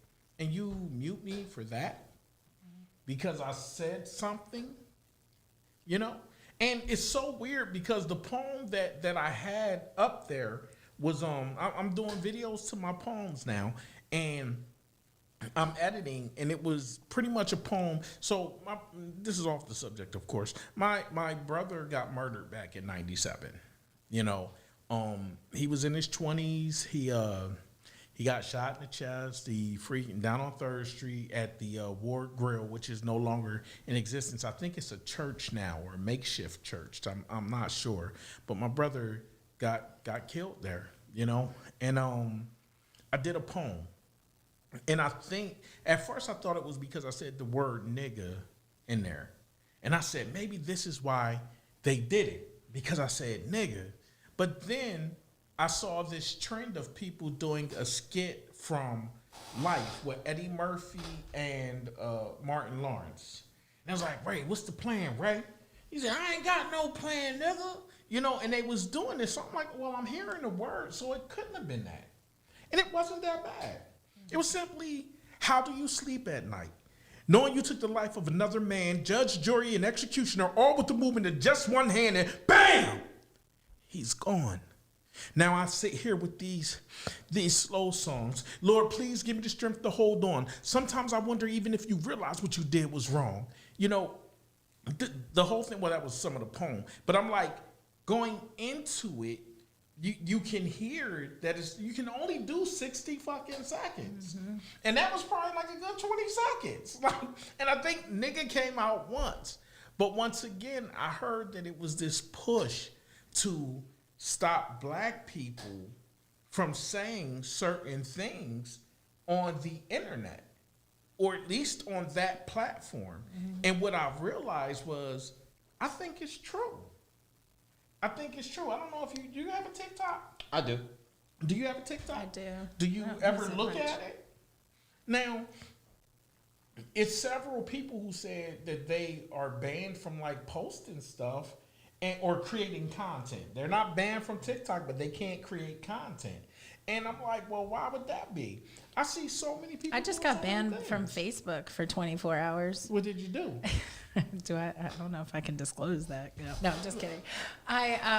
So I was doing, I forget, DJ Raymond Tyler was having a poetry show, and I had just run an event like the day before, and I posted about it, and I was like, yeah, if you want to catch me at the Arts Garage, I'll be there at like 4 or whatever. Mm-hmm. And someone commented, I don't know how do you do all of it, you know? So I commented back, you know, if I tell you, I have to kill you. And I had like 3 laughing emojis next to it. Like, isn't that common, like, slang? Like, if I tell you, I have to kill you. Mm. So then it was gone, and then I got banned I got this message, and then they show you the comment that they banned you for. So I was like, why would this, because the person who I said it to knows my sense of humor and knows, first of all, if I'm going to kill you, I'm not going to announce it on Facebook. I'm not a moron. Some people are that crazy. I mean, you know, like, whatever. I'm a pacifist. I don't even believe in owning guns, but that's a whole nother story. So anyway, I texted the guy, and how funny is that? I literally was like, I just wanted you to know I'm not really going to kill you. And he was like, what are you talking about? He never even saw my comment because they took it straight down. Wow. And it's like exactly what you're saying. Like, how can people watch the George Floyd murder over and over and over again, but not that. Say that. And then the other thing that you think about back to like the 90s when we were concerned about, like, remember when it came out where it said like explicit lyrics and they were like, that's censorship, this and that. Did anybody even think about the fact that children all across America were home during the pandemic when that video was circulating? Nobody ever was worried about their mental health or talking to them about it or anything. They just like, open the school, don't open the school. But nobody ever talked about it. You know what's crazy? When I think about so in America, we always say we got a right to free speech. But not on those social media platforms. No. And also, you don't have freedom of speech when you know, you don't control the media outlets. Mm. So they choose what stories. Well, they're controlling the narrative. Absolutely. Of what we see every day. And what people don't realize is we're emotional beings. We get riled up. We become passionate about something or enraged about something. And I went to Walmart today, and I saw a shirt that I felt offended by. And I know it sounds funny, but I felt offended by it because it had a negative tone to me. And the negative tone was simply this. It said, "I'm sorry, I can't hear you over the sound of my freedom." Now saying that, I'm sorry, I can't hear you over the sound of my freedom. What do you picture when you hear that? Just give me. I'm gonna one thing. deflect to my co-guest over there. I hear privilege. All day. Yeah. All day. That's the same thing I hear. You know what I say? When I've read it, I got images in my head. Honestly, I swear to God, make America great again. Yeah, I think the word that comes to me is entitlement. Yeah. You know, and I'm sorry. when you said like how they get emotional, like it's one thing to think emotional. Like my son cried just me explaining to him what happened to George Floyd, not even seeing the video. But like I felt that way when I watched the Capitol building be stormed. Like I felt like holy cow, like it was so hurtful to see people get away with that. It just shook my whole idea of like wow. You know what I thought? I thought this is crazy. When 911 happened, everybody pretty much know exactly where they was, exactly what they were doing. Yeah. I came in the house. I just quit my job. I was happy as shit. I walked in the front door. My brother was like, oh my God, he jumping out the building. I'm like, what the fuck is you talking about? And so the whole time he's watching the footage and I'm like, what is this, a movie? He was like not even responding to me. And I'm You like, actually what the saw fuck? people jumping out You can of the see the buildings. people. Yeah. And the whole time I knew that day, I said to myself, like, shit ain't never going to be the same. Shit ain't never going to be the same. Now, fast forward. When I saw them people storming the Capitol building, you know what I thought? Damn, they just letting motherfuckers see how easy it is to do this. And I'm not even thinking to myself, black, white, green, red, nothing. It was an afterthought, yes. But I just thought to myself, like, they just letting these people do this. Like, I went into military mode, just thinking in my mind, like, can you imagine who's watching this? Who's seeing this happen? In the Capitol, yeah. Yeah, all they gotta do is rile us up. Man, you don't even... Lord, let me tell you, this is what I fought for. This is what I fought for. This is what you fought for, sir. This is what it is. Just what it is, you know? So, I mean, I know I'm way off topic. They done stopped talking. They done went way left. But, No, it's a good conversation. yeah, I mean, it is. But because I'm change, just blown away. you say change in a relationship. Like, what do you do when part of your family thinks that's okay? You know, and like, how do you make that? I think that was part of the divorce thing. It wasn't so much like, hey, like we're stuck in the house, like you don't do any chores, like that sucks, trust me.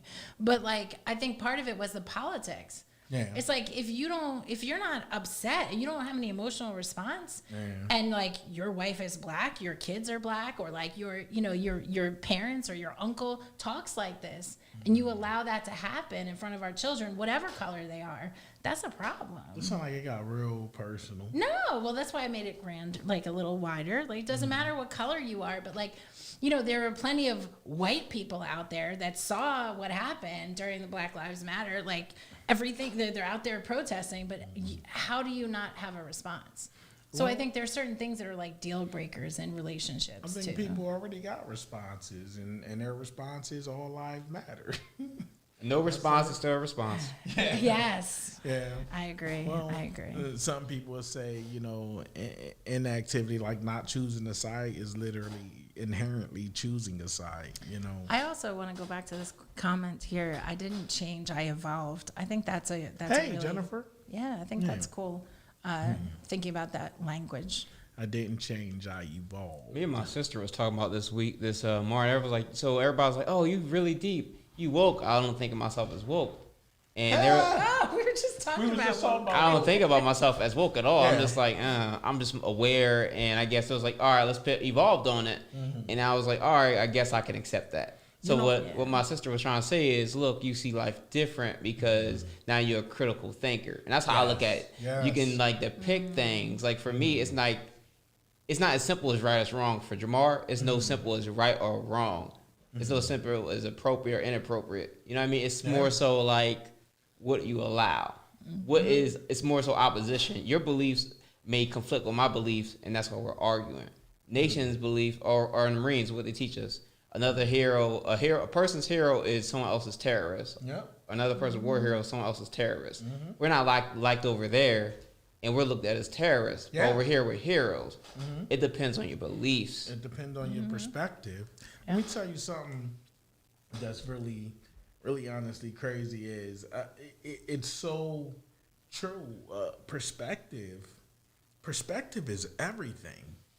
How you look at something, how you view yourself, how you view your relationship, how you view your partner, how you view life in general. Let me tell you, I don't think so much that I went through a bunch of changes in my life. I would agree with the fact of like evolution in a sense, because I started stepping outside of myself and thinking of things in terms of reality.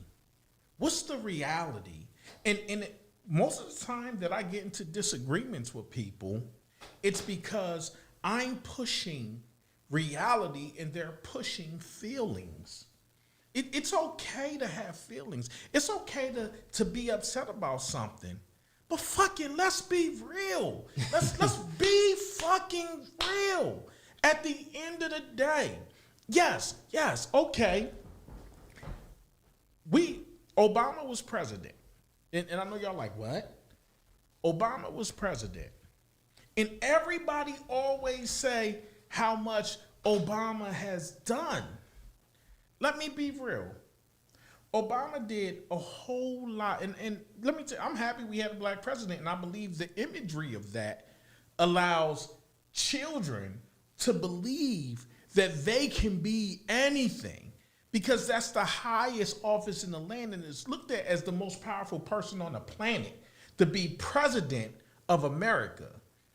That being said, Then Donald Trump came and everybody knew that anybody could get up there. Sorry. So Obama did a lot for the LGBTQ community, a whole lot. Obama did a lot for Latinos, a lot for immigrants and stuff like that. Yes, he did. Obama did a lot for healthcare and everything. Yes, he did. I challenge anybody out there to tell me what Obama did for the African American community. What happened? What did he do for the African American community? He inspired the community because people got out and voted. I vote anyway, but people got out and voted, record numbers. But Trump did the same thing. People came out and voted in record numbers because people wanted Trump to be president, and a lot of people didn't. So everybody was motivated, to I would vote. argue that he brought prestige to the office, and in the fact that he is a black man, right? It showed on, across so many platforms that, those stereotypes that black people this and that are not necessarily true. But what His type of speeches love? are some of the best speeches Let me tell you something. that have ever been made by a president, in my opinion. I've had people tell me really good stories in life that did not feed me, did not clothe me, did not secure me, did not offer me anything. Yeah, but you said maybe- Obamacare. Obamacare helped black people. No, Obamacare helped people Right. who could not afford health insurance. Which a lot of them were black. No, only 13% of America is black. Well, It's more white people on welfare than black people. So it helped more white people than anybody. But he still helped black people, whether it was No. 13%. What percent of the 13%? Let me tell you something. All right, I'm not talking politics. I'm done. Look, it's not politics. We're not even talking politics at this point. All I'm saying is, I can't tell you. It was still people being slaughtered by cops. There was nothing put in place to help us at all. Listen, I feel you, and he did. He had a difficult time getting anything through Congress. Anything I will like say, what? at least there. There are plenty of examples. I will email you after the show. But what I do want to say is you can compare it to what Donald Trump did not do. He did not talk to the families. He didn't condemn the acts. These are the things that he did. So I'm going to use you as an example, if you don't mind. Oh, I don't mind. So here I am speaking fact, and it's being fueled by feeling on the other side, because I'm literally telling you, anybody who's listening right now, find me one law that was put in place to either stop the harsh treatment. I mean, shit, we don't see any less people in freaking prison. You know what I mean? We don't see anything really get fairer in education. We had a black man in office for 8 fucking years. He looked good doing it, because that's what we do. But I'm saying at the end of the day, if anything, what he did was gave inspiration. But so far as laws that really directly benefited the African American community, I just don't see it personally. But anyway. I get your point. It's, when you critical thinker, you think with reason. Exactly. And like, all right, so if you're not that critical thinker, you will think more so with emotion. Emotionally. And what happens is, because you're thinking critically, your viewpoint will never be popular, because it's not about the feeling. It's not about the anger. It's not about the disgust. It's not about nothing else. Look, this bag is brown. Now, if you don't like brown, you can tell me it's beige. You can tell me whatever you want to tell me. All day long. You can yell at me. You can argue with me, but you won't change the fact.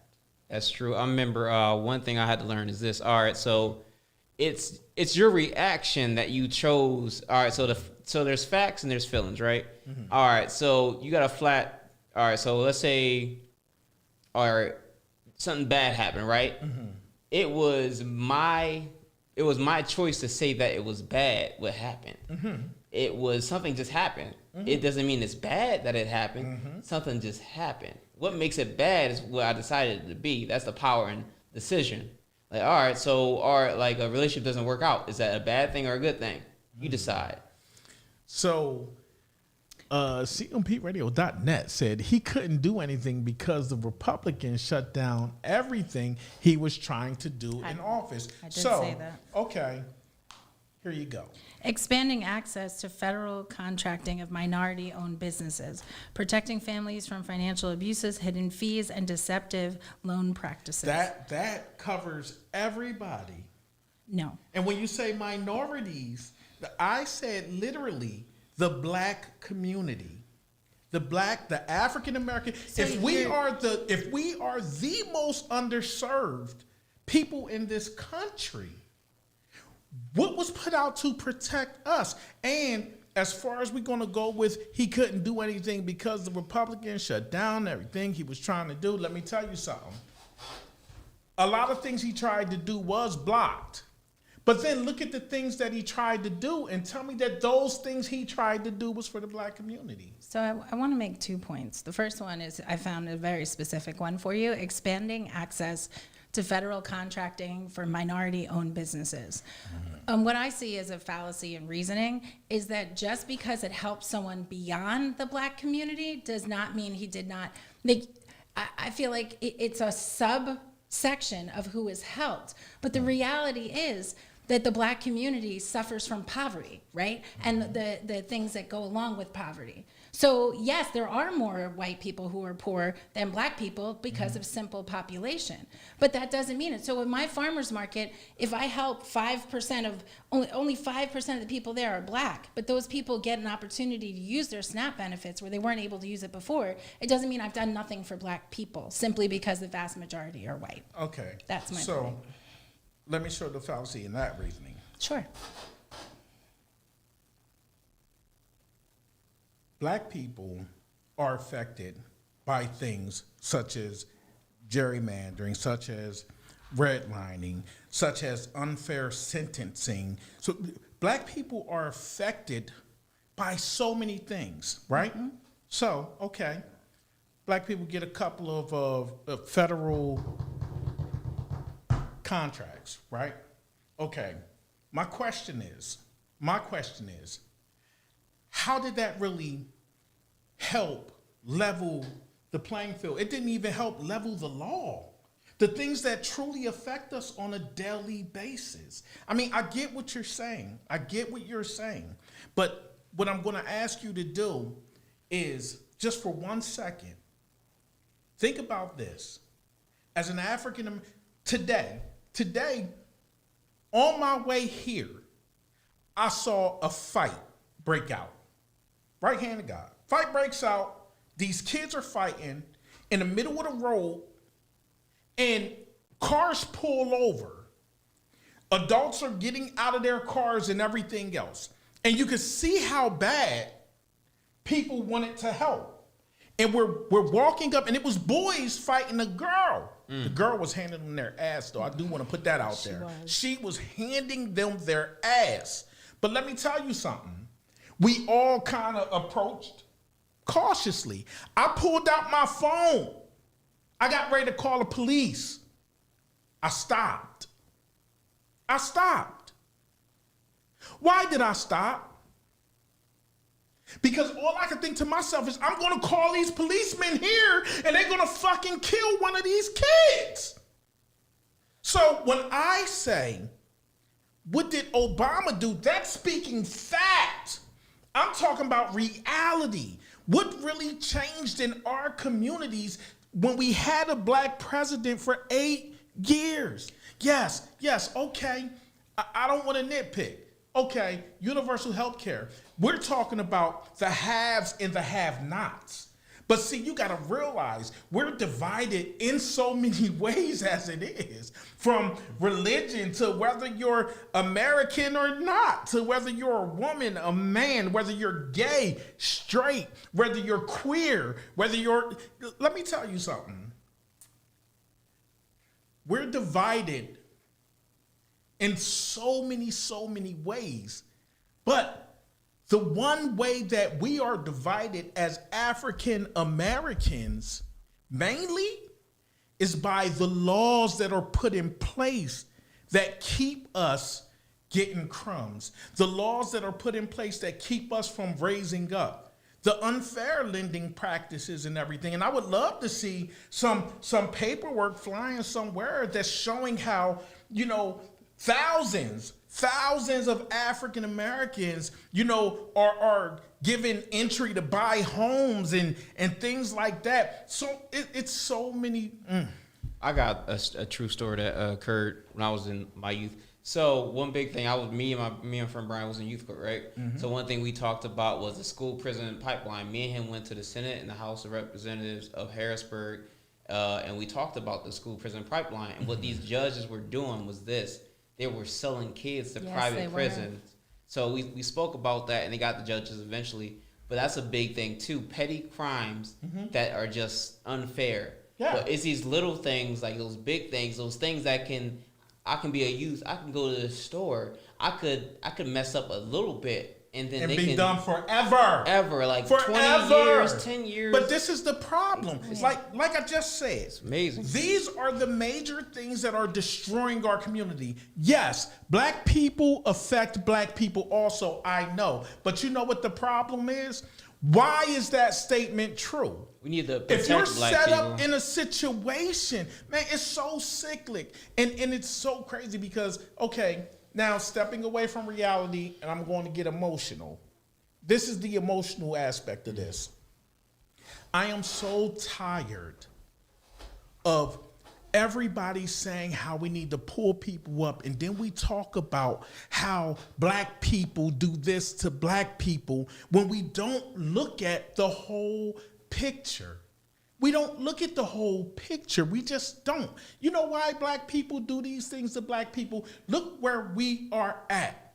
Look at the position that we've been put in and kept in for so fucking long. Let me tell you something. When we say nature versus nurture, no child is born into feeling inferior. You're taught that. You're taught that. You said something really important early on. You literally said everything that you do, your decisions, your thought processes, they're not really yours. Exactly. You're taught to believe and feel. So you come into a situation born to parents who've been living in a situation. Now, I don't know how many of y'all lived in the hood your whole lives, but let me tell you something. My mother had 9 children. Most of my life, I slept on the floor. I never had a room to myself. Never had a room to myself because my mom had so many children. So we normally have a 3-bedroom. My sister, who was the only girl, always had her own bedroom. But all of the rest of us, we was out there trying to shovel snow to make money, this, that, the third. We could talk about poverty all day long. Most of my family sold drugs. Most of my family was in and out of jail. Most of my family could get caught by the cops, beat up, robbed by the police, and then let go. And in their minds, it's a good night because they didn't have to do any time. Because they didn't get locked up. Yeah, you got your ass beat. What? Talk about it and laugh about it later because you're free and you're happy. That's a good night. Who is that a good night to? So this is what I'm talking about. The things that truly affect our community. Something could have been done. Yeah, healthcare is important. Yes, I do believe that all of us have the right to be who we are. And let me tell you something. If you're in the middle of an operation, if you're not in the middle of an operation, if you feel like you're a woman, if you feel like you're a man, and people view you one way, if you want certain titles or whatever, man, I get it. Yeah, this is supposed to be the melting pot. So we're supposed to have immigrants coming over here working. And guess what? Half of them immigrants do jobs that you and I would never do. We would never do, not even for that cheesy ass pay they give out. We would never do that stuff. We wouldn't. It takes everybody here to make America America. But what I am saying is that this thing has been so uneven from the start, and we are at the bottom rung. And you can go look up national census data that will literally tell you that African Americans make less than everybody. Latinos, Asians, we make less than everybody. I mean, you can. We're bred in poverty. I just want to say that, and at no point am I disputing that point. My point was that Barack Obama did a lot that helped Black people, not specifically addressing the issues that you were bringing up. I am agreeing with that. Right? Also, I mean, you can speak to the infant mortality rate, which in New Jersey is out of control for Black Americans, okay, that live in New Jersey. But part of why I do the work that I do and the nonprofit is that I believe that it will take forever to expect a president to change the reality for Black Americans because of what, somebody said in the comments. But the president, I mean, you look at all of the differences, regardless of what your politics are. Barack Obama was one way. Donald Trump was a completely different way. Now we got Joe Biden. What has really changed? The office is exactly that. It's an office. It's a figurehead. That's what it is. The real change happens with what you're doing with your business. That's how I believe. It's not That's about the work that I do. politics, though, at the end of the day. But I'm talking about people. Yeah, I see what you're saying. It is ridiculous that I have to teach a class to fight the infant mortality rate. That's not the way to lift people up. The way to lift people up is to stop killing their babies and figure out why this is happening. I got it, but I'm not a scientist, so I do what I can do to lift up my people. I understand that, and I'm not expecting a president to change everything. I just asked a question. So the reality is, the question was, what did Barack Obama specifically do to help the Barack African Obama doesn't American make community? laws. You can't say didn't make what law. You did say. You said, what law did he make? He doesn't make laws. No, actually, put it this way. Number one, he can make an executive order. That's different. There's a list of executive it's the same orders. Thing. Same thing. He can make an executive order. But what I'm saying is, what did his cabinet try to craft or put together or make or present? He at least made a cabinet with people that looked differently. Or at least tell me one thing that he specifically got his team together to produce that would help stop one injustice against specifically the Black community. And that's all I'm saying at the end of the day. I'm not saying he didn't do all these other things. I didn't say he didn't do anything in office. I just say he didn't do anything specifically to help the Black community while he was in office. Yes, people do benefit put it this way, I could say because he put out the legislation for the LGBTQ community that, yes, it's some black people that fall under there. It is. But what I'm saying is that helped them specifically. You know what I mean? People's sexuality, if you will. You got what I'm saying? Sexual orientation, shall I say. But when it's all said and done, the only thing I'm concerned about, honestly, and the only thing that I'm trying to point out is it's a reality. And no one has to like it. No one has to like it. But if you want to prove me wrong, you don't have to post black entrepreneur. Was it Enterprise? Enterprise, yeah, I don't have my glasses on. .com reflecting on Barack. I said specifically, what did they put together to affect real change in our community? That's all I'm saying. And I know it's a hard battle to fight when you're sitting in my seat, because most people are just happy that we had a black president. Man, I'm happy too. Because like I said, if nothing else, what he did, what him being in that office did was inspire others. That's it. Shit, when Trump was in office, shit, you hear about Trump every day on Facebook, on everywhere. You tell me how much you hearing about Biden and Harris. Man, listen. How much do you hear about them? Well, Biden, didn't they just pass something with the Asian hate? Or that they want to get rid of cigarettes? Or they passed something with Asian hate. What but what about about blacks? African American hate? You know, that's what I'm saying. Like the Ku Klux Klan can strive and survive all these years. But as soon as somebody raised up hands to Asians, now all of a sudden legislation is being put in place. But this is what I'm talking about. But it's every day for. I see what you're saying. It's every day. It's every day for blacks. I can't. Me as a black man, I have to hope that me walking to the corner store doesn't start an altercation, and I don't lose my life. Then. I mean, how many? To me personally, I just want to find out when is it that back in the day when I saw kids fighting, I could just break it up.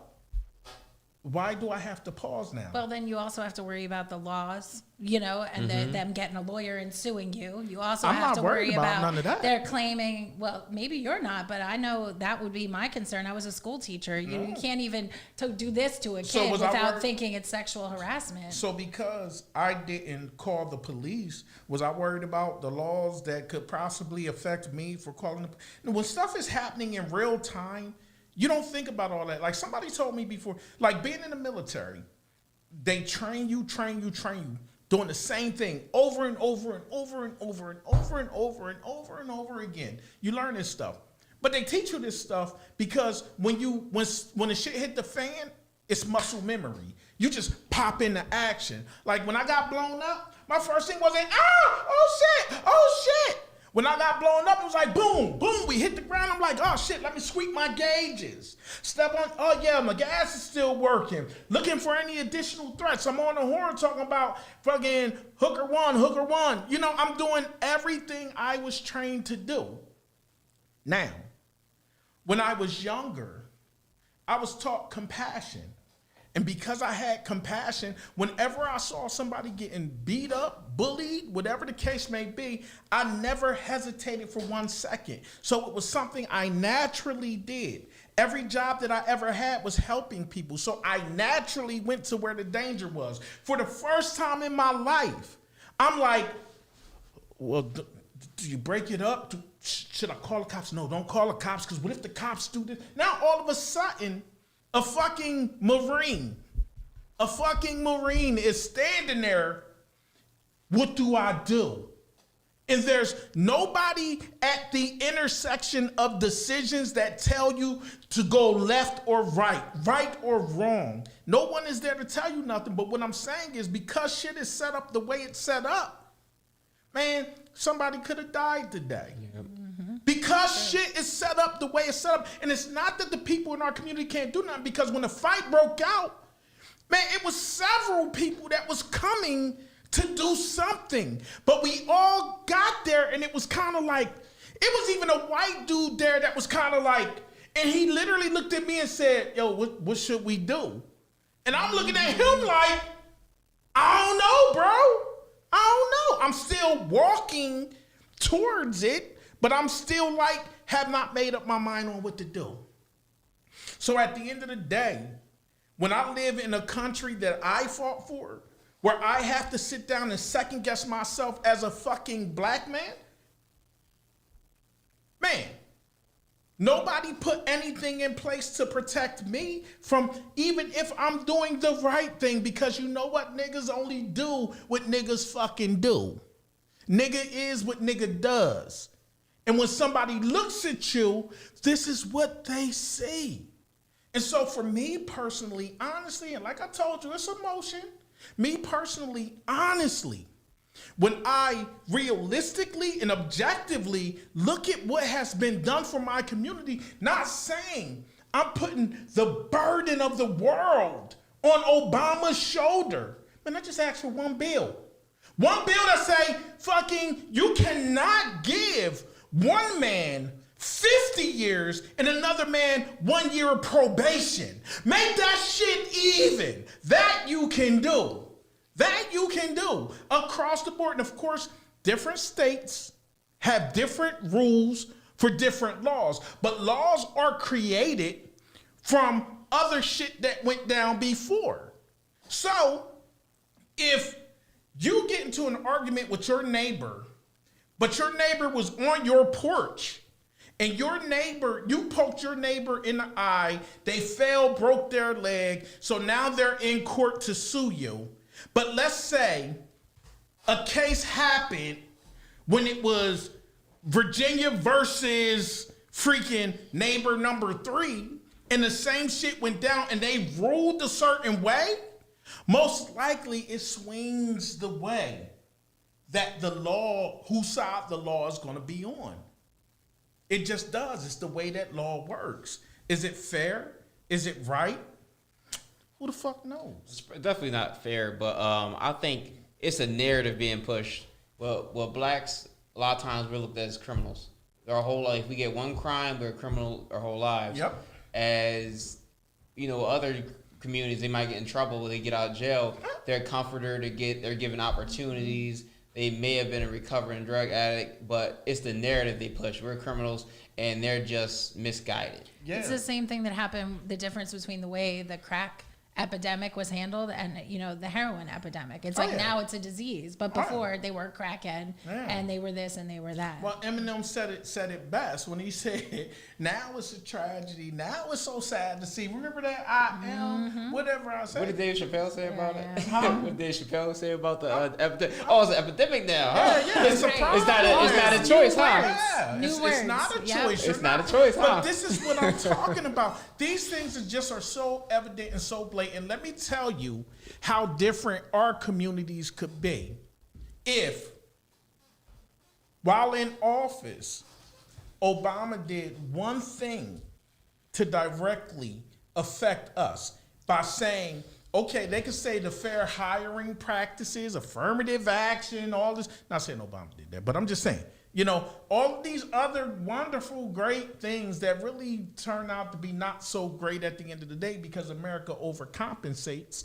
But just to say, okay, we're putting this bill in place that says from now on across America, murder, if it carries a charge and a mandatory sentence, I mean, even by them saying, okay, powder cocaine, you get this much time, but crack, oh boy, you better not have crack on you, because at that point in time, crack was the African-American community drug.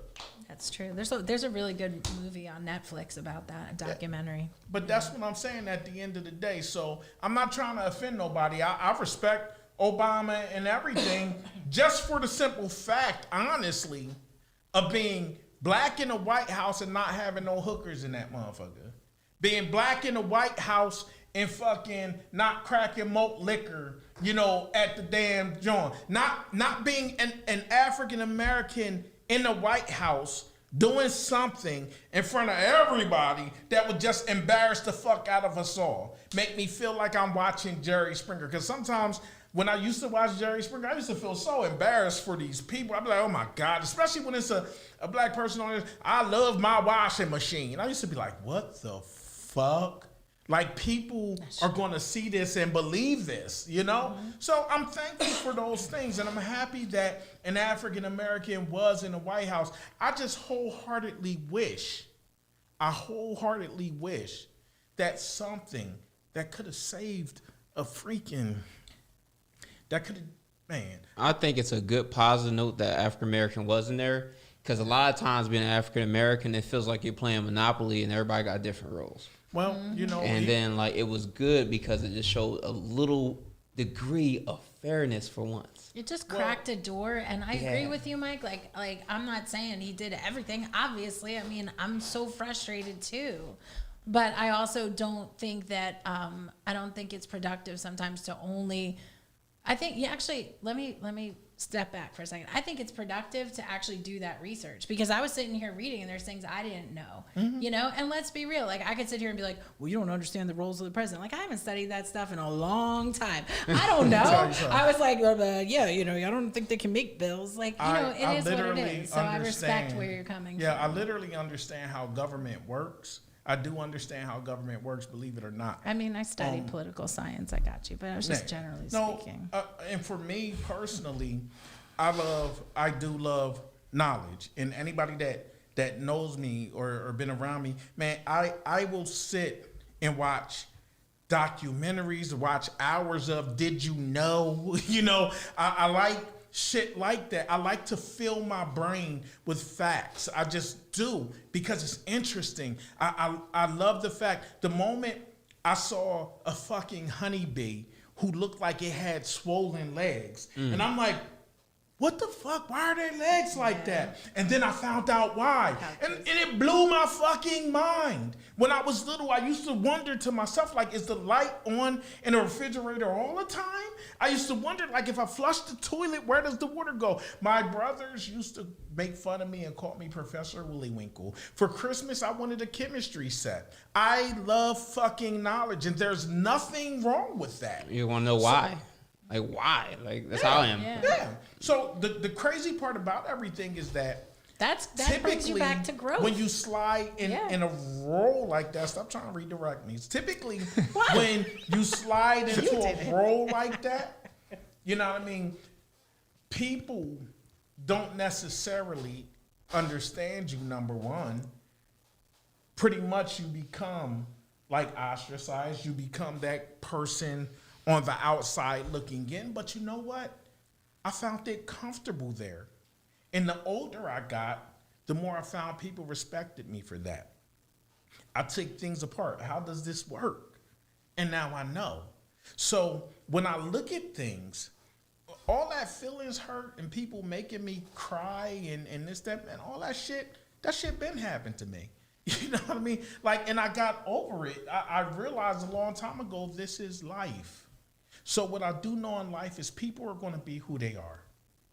If you're in a relationship with somebody and you feel as though you have to hold on so tight to them that they can't reach the rays of the sun, that they can't take in the water droplets from the clouds and bathe in them and grow, because they want to keep you underneath of a glass, on top of a shelf, looking pretty for everyone, but not being able to be fed by anyone. Yeah, you got to roll. It's not a good situation. It's not something good to be in. Nobody should be holding you back from growth. Yep, and growth does not mean perfection. That's one thing people gotta realize. You will never be perfect, and if you got a lady and you know she's not perfect, you live with each other for a long time, you know each other's imperfections, but you still love her. Her perfections is what makes her beautiful. Without the contrast, you couldn't enjoy the gold. And I think the other point, like, too, is that growth is never over. It's not like, oh, I grew. Okay, I'm done. You know, I like the way you were describing, like, always looking for something new. Like, okay, what's next? Or how can you grow within what you've already created? And let me tell you something. If you already love somebody and you love somebody deeply, guess what? It's always going to be a beautiful ride. It's always beautiful to see. Let me tell you something. You plant a seed, and we sit there, and they do this when we're in, like, elementary school. They give us, like, a little seed, a bean, a lima bean, a plant. And we wait, and we wait, and we wait, and we see it come up a little bit. breaking out the little seed sits on it like a hat. The case it was in sits on it Yeah. like a little hat until it grows big enough to push that off. And I mean, we look at it in such wonderment. We look at that growth from what it used to be in our hands to what it is now in the world. You got what I'm saying? And we're That's- so proud yeah. that we nurtured Yeah. it to get that way. So why can't we feel like that about people? I love that analogy, and it brings me back to like the work that I do, and like sunflowers. Like sunflowers take months, and it's still, I can't even eat like sunflowers without thinking about the fact that you can grow this 9-foot tall plant, with a beautiful flower. I'm waiting for the flower to open. It takes like weeks. It's so slow. But, when George Floyd was murdered, I felt completely like helpless. Like, what kind of world do we live in? And one of the things that gave me hope was we had a community day and we planted like 100 sunflowers along the fence. And watching it grow like that was like how I had to look at hope and change in the same way. Slow. It's slow. Well, I'll tell you what. One thing I do know is the life that I'm living right now, I'm never going to live to see what this world can be. I only know what it is. The silver lining to that cloud, though, is the things that I do in this life while I'm here. It's what makes all the difference in the world. Like we always sit back and we say, well, black people do this to black people, and we be in relationships talking about, well, she did this and he did that. And let me tell you, this whole world is nothing but blame. It's so much blame and it's just no action. It's no action. So all we can do as individuals is be the best versions of ourselves that we could possibly be. Mike, can I go back to something that you said that really hit me earlier on? Like an hour ago, it was, all right, you remember like you're having a conversation with a person, I ain't doing nothing wrong. But we always say that. We all say that. I'm not doing, that's why I used to say all the time, I'm not doing nothing wrong. But what are we doing good? Maybe we should not focus on prevention, but action, positive action. Yes, you know what I mean? The world's gonna be bad if like few good men do nothing. Yeah. But the world can be saved if a few good men do good. Like, what are we doing good Good in the today? world. Why are we just sitting in the house? Yeah. What good are we giving? It's kind of like the gratitude practice. They say like before you go to bed, think about like what you're grateful for of that day. Like, what about thinking that? Like, what did I do to put a positive like vibration out in the world today? Exactly. We just all need to focus on that. Stop being so preventative and stop trying to stop yourself from doing bad. But what can we do good? Well, I'll tell everybody one thing that I think that y'all could do good is go to mindofthestorm.com on YouTube and subscribe to my page and watch my videos and share my videos, and we'll grow. You know what the biggest problem that we suffer from in the African American community is that we don't have any schools, we don't have any institutions, we don't have any banks, we don't have a lot of stuff, but it's not so much about what we have sometimes. It's about what we can create if we can only learn to work together. And I know I'm still jumping around, but let me tell you something. I just got this freaking fire going in my soul. I promise you I got this fire going in my soul. So all I know is my mom used to always say, if you go and tell on somebody, oh, so-and-so is doing this, my mom say, don't worry about them. Worry about yourself. My mom used to always say, don't worry about them. Worry about yourself and what you doing. Now, what you doing that's right. What you doing right. And you be sitting there like, telling, I guess. I don't know. good at it. So the whole thing is, you make a valid point. Do the best that you can do at whatever it is that you're doing. And let me tell you, if you live your life as the best person that you can be, hopefully it's enough to inspire somebody, because we still have not learned to work together. Yep. But everyone speaks so highly about being the best person that they can be. Everybody tries to work hard. I don't want to say everybody because I know that's all encompassing, but so many people try hard to build their brands and everything. I mean, I guess at very least we can support each other, So, Buy some hot sauce. Listen, if we all support each other, if Grow we're some all gardens. a customer, we're going to be great. But one big thing I want people to realize, see, this is what I learned even through some therapy. In relationships, it's 100-100. It's not 50-50. Why are you holding back? Give your best to that person. yeah, well, I always say relationships are two people working together for the better of the whole. Yeah. You don't give 50%. Don't come up this bitch with 50%. You come up this motherfucker with 50%, you halfway behind. Fuck out of here. You can't pay with something. If something costs $1 and you got 50 cents, you can't get it's it. not coming out the vending machine. Go check that couch. You know Go what? check that couch. Yeah. I mean, you don't go to the Super Bowl saying, "Coach, I'm gonna give it half of what I got." No, Exactly. you're giving it all. But you know what?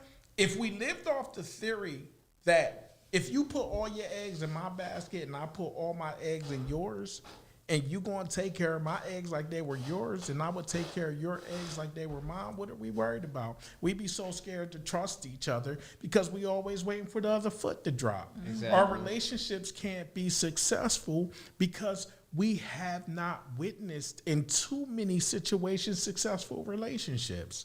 We've seen people dealing with each other. We've seen people coping with each other. We've seen people badmouth each other. Like a lot of times, most of us don't even know what functional relationships look like. And so we feeling around in the fucking dark. We feeling around in the dark. Let me tell you, take your time and breathe. If you feel like you need to argue with somebody, but you're not necessarily in a space to have a conversation, tell them, hey, I need to take a time out. And for the person who is receiving that message, say, okay. Because guess what? God willing, y'all be here tomorrow to fight. You know what I mean? So what's the difference? Before you make an important decision, they tell you to sleep on it. So before you go into battle, shouldn't you get some rest? Shouldn't you really think about what it is you want to say? Because sometimes you say shit that can't be taken back. Got what I'm saying? Absolutely. So, any final thoughts? Well, give it 100% to relationship, and don't hold back, and realize that nothing stays stagnant. It's either going downhill or you're pushing uphill, and whatever you put your time and invest in, it's going to multiply. So be positive, 100%, and have a great day. Final Love that. thoughts. Final thoughts would be, don't be afraid of change, and also don't try to force it. And also in your relationships, be your own cheerleader, too. Look at how you talk to yourself before you start looking at how your partner is talking to you. Because if you can model that positive behavior, they'll probably come along, or it's time to go. Just want to let y'all know my final thought simply is change is not just for dollar bills. Let me tell you something. Growth is inevitable. We grow old each day. We grow into ways and out of ways. The biggest thing that we need to realize is that we have to move to a space of acceptance. So accept the changes and the growth that the people that you're involved in relationships go through. Support that. Let them grow. And sometimes you may have to let them go, but I promise you, if you nurtured them just right, man, they'll come back. They'll always be yours. Because guess what? Nobody that they know anyway would have ever given them that kind of love. That's special. But anyway, I'm going to head out. We will definitely be seeing y'all. Well, I can't say we because we all won't be here, but I will. Next Tuesday at 8 p.m. I also want to remind everybody that on May the 12th and 28th, I believe it is, Open Mics Cafe Live Unplugged over at 517 Avenue of the States, Chester, PA. Starts at 7 p.m. If you need to get in and you want to get in and you want to get a seat to this live taping that CMP Radio is doing, then you inbox me at Michael Storm Miller and let me know, because once we have too many people, I got to shut her down. And yeah, that'll be all. I'll holler at y'all later. Always find a reason to smile, always find a reason to laugh. There's too much bullshit going on in this world. Peace. Did I? Okay. Yatta, yatta, yatta, yatta, yatta, yatta. I like to sing about the moon, the end of June, and the spring. You got glasses on? It's like, what it looks like when I have There. glasses. Am Ghost Production. La la la la la la la. La la la la la la la.